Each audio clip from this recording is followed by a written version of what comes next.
ទៀតបងប្អូនណាសូមកុំមើលរំលងបរិសម្នាក់នេះគាត់គឺជានាយករដ្ឋមន្ត្រីនៃប្រទេសម៉ាឡេស៊ីហើយគាត់នឹងឲ្យគឺជួយខ្នះខ្នែងជួយយើងរហូតមកនិយាយទៅផ្ដល់កន្លែងប្រជុំអន្តរជាតិជាច្រើនលើកជាច្រើនសារមកហើយតាំងពីមានសង្គ្រាមមកម្លេះអញ្ចឹងយើងទាំងអស់គ្នាជាកូនខ្មែរកុំភ្លេចណាហើយកុំរំលងបរិសម្នាក់នេះយើងជាខ្មែរយើងត្រូវតែដឹងគុណអ្នកដែលបានជួយយើងណាបងប្អូនគាត់និយាយទៅគាត់ខំប្រឹងខ្នះខ្នែងជួយយើងណាបងប្អូនកាត់មើលតាំងពីមានសង្គ្រាមមកណាមានតែគាត់ទេណានាយករដ្ឋមន្ត្រីម៉ាឡេស៊ីនិយាយទៅជួយរហូតមកហើយសំខាន់នឹងគាត់ផ្ដល់កន្លែងប្រជុំអន្តរជាតិជាច្រើនលើកហើយរបៀបថាជាច្រើនលើកជាច្រើនសារអីចឹងណាបងប្អូននិយាយទៅគាត់ជួយយើងខ្លាំងមែនតើអញ្ចឹងយើងត្រូវតែដឹងគុណអ្នកដែលមានគុណចំពោះយើងណាបងហើយជាពិសេសហ្នឹងគឺលោកដូណាល់ត្រាំលោកដូណាល់ត្រាំក៏បានជួយយើងដែរណាបងប្អូនណាព្រោះដោយសារតែមានគាត់នឹងឲ្យជាសាក្សីហើយបើសិនជាអត់មានគាត់ទេអនុทินហ្នឹងណាបងប្អូនចាក៏អត់បានមកចុះកិច្ចប្រឹងប្រែងអីដែរអញ្ចឹងក៏ដោយសារគាត់ដែរគាត់ក៏បានជួយខ្មែរយើងដែរបងប្អូនដោយសារគាត់ទេចាបានអនុทินហ្នឹងមកចុះកិច្ចប្រឹងប្រែងអីជាមួយខ្មែរបើសិនជាអត់ទេគឺវាយកលេសខាងព្រះមហាក្សត្រវានឹងសោយទីបង្គត់អីចេះទៅវាសុំលុបការអីគេចុះកិច្ចប្រឹងប្រែងនឹងចោលសុំលុបការប្រជុំអីចោលអញ្ចឹងទៅអញ្ចឹងបើសិនជាគាត់អត់ស្រែកទេអាហ្នឹងគឺវាអត់បានមកទេបងប្អូនអញ្ចឹងគាត់ក៏ជាអ្នកមានគុណរបស់ខ្មែរមួយដែរបងប្អូនណាមានគុណរបស់យើងបន្ទាប់ហ្នឹងគឺលោក Bill Afro ណាបងប្អូនណាចាកុំភ្លេចរបស់គាត់ណាកុំភ្លេចគាត់ព្រោះដោយសារតែគាត់ហ្នឹងតាំងពីមានសង្គ្រាមមកដូចគ្ន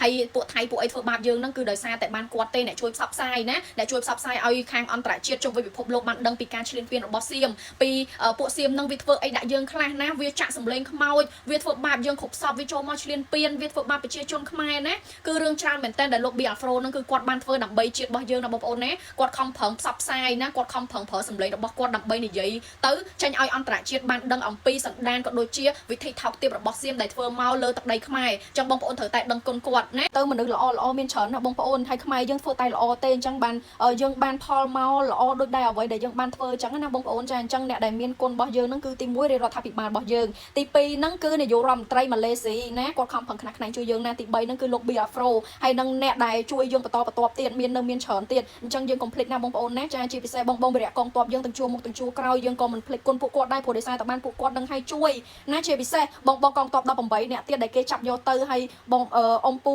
ណាដែលគាត់បានបូជាជីវិតនៅក្នុងសង្គ្រាម5ថ្ងៃដែលសង្គ្រាមសៀមឈ្លានពានហ្នឹងគឺគាត់បានបូជាជីវិតស្លាប់ចោលកូនចោលប្រពន្ធចោលគ្រួសារយើងក៏មិនភ្លេចគុណពួកគាត់ដែរទោះបីពួកគាត់ស្លាប់ហើយប៉ុន្តែឈ្មោះរបស់ពួកគាត់នឹងនៅតែមាននៅក្នុងចិត្តយើងជានិច្ចចាយើងអត់អាចភ្លេចគុណពួកគាត់បានទេបងប្អូនវីរៈកងទ័ពគឺមានគុណខ្លាំងណាស់សម្រាប់យើងគាត់ខំប្រឹងយកធុងគាត់យកទៅពាំងជាមួយនឹងគ្រាប់ទោះបីដឹងថាកន្លែងហ្នឹងណាចង់និយាយថាកន្លែងហ្នឹងវាគ្រោះថ្នាក់វាបាត់បង់ជីវិតហើយប៉ុន្តែពួកគាត់អត់រាថយទេបងប្អូនចាអត់រាថយទេខំប្រឹងតស៊ូដើម្បីជាតិហើយដើម្បីរបៀបថាប្រជាជនយើងទាំងអស់គ្នាគឺពួកគាត់ខំលះបង់អស់ហើយអញ្ចឹង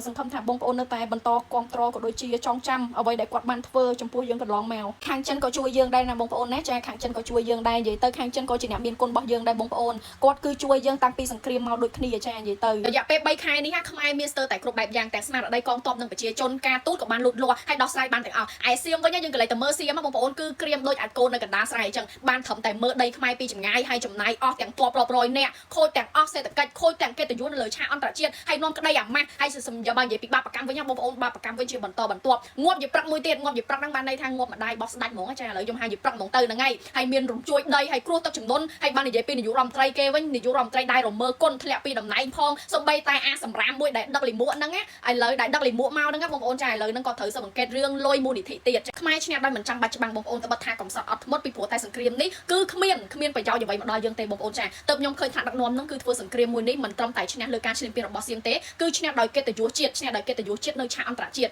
ហើយឈ្នះចំណេញដល់ទាំងសេដ្ឋកិច្ចជាតិទៀតផងនិងសំខាន់បំផុតហ្នឹងគឺការកំណត់ព្រំដែនបារាំងហើយនិងសៀមឡើងវិញដើម្បីទុកឲ្យកូនចៅចំនួនក្រោយបើបណ្ដោយដូចមុនណាបើបណ្ដោយអាសង្គ្រាមនឹងដូចមុនណាបងប្អូនសៀមវារលដីខ្មែរចូលទៅមិនតិចទេបងប្អូនចាចូលទៅមិនតិចនោះទេមកដែរបានឃើញសង្គ្រាមប្រទេសណាអាចចំណេញដល់ថ្នាក់ហ្នឹងទេបងប្អូនហើយបើសិនជាយើងកន្លែងទៅមើលសង្គ្រាមអាល្លឺម៉ង់ណាសង្គ្រាមជប៉ុនសង្គ្រាមប្រធានម៉ៅសង្គ្រាមប្រធានហូសង្គ្រាមស៊ីវិលអាមេរិកអីចឹងទៅហើយសង្គ្រាមអីជាដើមចឹងទៅបងប្អូនចាសិតតែជាកំណត់សង្គ្រាមអូបន្លាយសម្រាប់ជីវិតមនុស្សទាំងសង្គ្រាមវៀតទីនិងសង្គ្រាមទប់ទល់ហើយក៏គ្មានពួកជ្រុលនិយមសៀមនិយមអីដូចខ្មែរយើងដែរបងប្អូនចាហើយសៀមនិយមហ្នឹងមានន័យថាពួកក្រៅស្រុកបងប្អូនបើមានទៀតនឹងមិនដឹងតែជាយ៉ាងណាទេបងប្អូនហើយត្រូវជឿទុកចិត្តឬមួយក៏ជឿជាក់លើថ្នាក់ដឹកនាំហើយគោរពដឹងគុណថ្នាក់ដឹកនាំរបស់យើងបងប្អូនពីព្រោះតែថ្នាក់ដឹកនាំរបស់យើងហ្នឹងទប់ទល់នឹងសង្គ្រាមមួយនេះមិនត្រឹមតែដើម្បីការពារជីវិតរបស់យើងទេបងប្អូនគឺបានជួយដល់ពួកយើងលើគ្រប់វិស័យដើម្បីអភិវឌ្ឍជាតិទៀតផងក្នុងពេលនេះល្បិចកលសៀមនៅតែមិនទាន់ចប់នៅឡើយទេទោះបីជាមានកិច្ចព្រមព្រៀងសន្តិភាពក៏ដោយពួកសៀមហ្នឹងគឺវាអាចយកលេសថាយើងនឹងបំពេញកិច្ចព្រមព្រៀងសន្តិភាពជាដើមចឹងទៅដើម្បីរារាំងយើងនឹងក្នុងការអនុវត្តផែនទីព្រំដែននិងអាចបង្កជាសង្គ្រាមបន្តទៀតដូច្នេះហើយទោះបីស្ថានភាពស្កប់ស្ងាត់ក្តីប៉ុន្តែស្មារតីរបស់ពួកយើងទាំងអស់គ្នាត្រូវតែជឿជាក់និងគាំទ្រលើរាជរដ្ឋាភិបាលកុំភ្លេចនៅប្រវត្តិសាស្ត្រមួយដែលអាចនិយាយថាពួកយើងនឹងពិតជាសំណាងណាស់ដែលបានចូលនៅក្នុងប្រវត្តិសាស្ត្រនេះបានបន្សល់ទុកឲ្យកូនចៅចំនួនក្រោយអីចឹងទៅបងប្អូនដែលបានដឹងថាពួកយើងទាំងអស់គ្នានឹងគឺបានរួបរวมសាមគ្គីគ្នាជាមួយនឹងរាជរដ្ឋាភិបាលដើម្បីឈ្នះ សង្គ្រាមឈ្លានពានមួយនេះ